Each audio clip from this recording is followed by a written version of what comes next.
질문 드릴게요.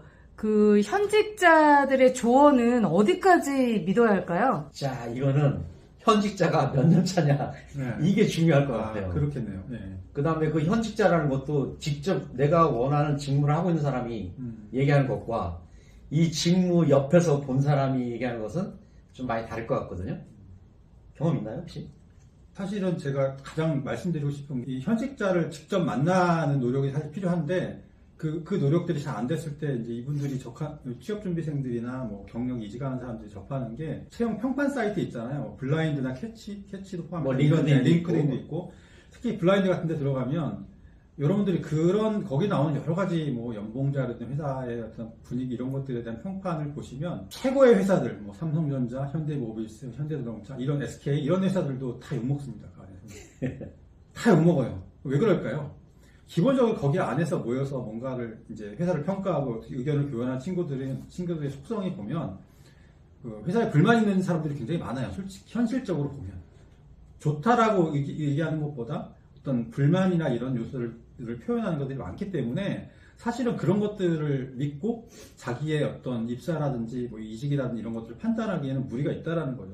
그것도 현직자의 조언이라고 하나 봤을 때 굉장히 무리가 있는 부분이다. 여러분들은 꼭 그것을 맹신하면 안 된다.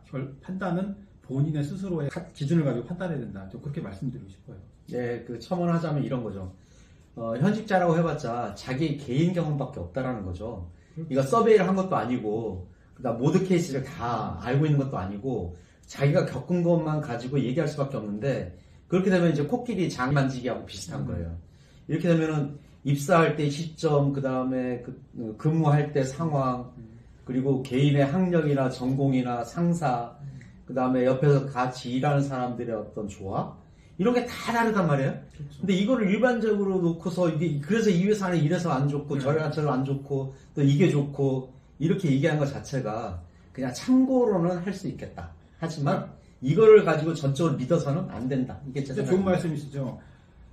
나라는 사람이 그 회사 조직에서 어떤 역할을 하고 어떤 상황이 있었는데 그 안에서 이제 여러 가지 일들이 일어나는데 그 안에서 내가 느끼는 감정이나 상황에 대한 판단은 나를 기준으로 한 것이 그 조언을 해주는 현직자의 기준이기 때문에 사실 절대적일 수는 없어요. 그렇기 때문에 그거 자체를 너무 맹신하면 안 되는 거고, 다만 내가 그 회사를 반드시 들어가고 싶은데 그런 어떤 상황에도 불구하고 입사를 하고 싶은 의지가 강력해 회사의 상황을 정확히 알고 싶어 라고 했을 때는 회사의 현직자를 반드시 만나는 방법을 택해서 만나서 조언을 들어보는 것은 굉장히 유리하죠. 왜냐하면 여러 가지 백그라운드를 들을 수 있으니까 판단하는 데는. 다만 그거를 전적으로 믿고 나의 상황과 대입시키는 것은 좀 위험할 수 있다. 네, 그런 말씀이신 것 같습니다. 제가 직장을 13번 옮겨봤어요. 와. 근데 사람이 저보다 많이 옮기셨네요. 근데 사람이 옮길 때 대부분 보면은 그 회사에서 주는 월급이 작아서 옮기는 경우는 별로 없습니다. 네, 그거 되게 무슨 문제냐면 사람과의 문제예요. 네. 내 저 인간 더 이상 보기 싫다. 그래서 들어서 내가 그만둔다. 이런 건데 이렇게 나간 사람들이 좋은 생각을 좋은 그렇죠. 의견을 올렸을 리는 만무해요. 네. 그러니까는 믿을 거는 없을 것 같고요. 아, 이런 경우도 있겠구나. 이 정도인데 대신 관심 가져야 될 게 이런 거예요. 객관적으로 봐야 될 게 업무 흐름이 어떻게 되는지, 그렇죠. 하루 일과가 어떻게 되는지, 시간은 어떻게 쓰이는지, 휴일은 근무를 하는지 안 하는지, 뭐 이런 그렇죠. 것들에 대한 객관적인 것들, 이런 걸 통해서 조직 문화를 좀 보려고 해야 되고, 그 직무에 대한 것도 좀 눈치를 채야 되지 그렇죠. 않냐. 그래야 라는 겁니다. 본인하고 잘 맞는지도 판단을 하고, 맞습니다. 내가 면접에서 어떻게 대응할지도 감을 얻는 것이지, 그걸 가지고 전부 다 뭘 판단하려고 하면 안 되는 거죠. 네. 그래야 내가 이런 건 참을 수 있겠고, 그렇죠. 네. 이런 건 못 참겠다. 네. 그럼 이제 아예 배제시킬 수도 있는 거고. 특히 요즘 젊은 세대들한테 꼭 필요한 접근 방법이기도 해요. 실질적으로 알아야 그렇죠. 나중에 퇴사율도 줄이고 적응도도 높일 수 있고. 네, 특히 이제 이런 거 있어요. 뭐 영어 성적은 어느 정도까지면 된다. 네. 그 다음에 뭐 학점은 몇 점 정도면 된다.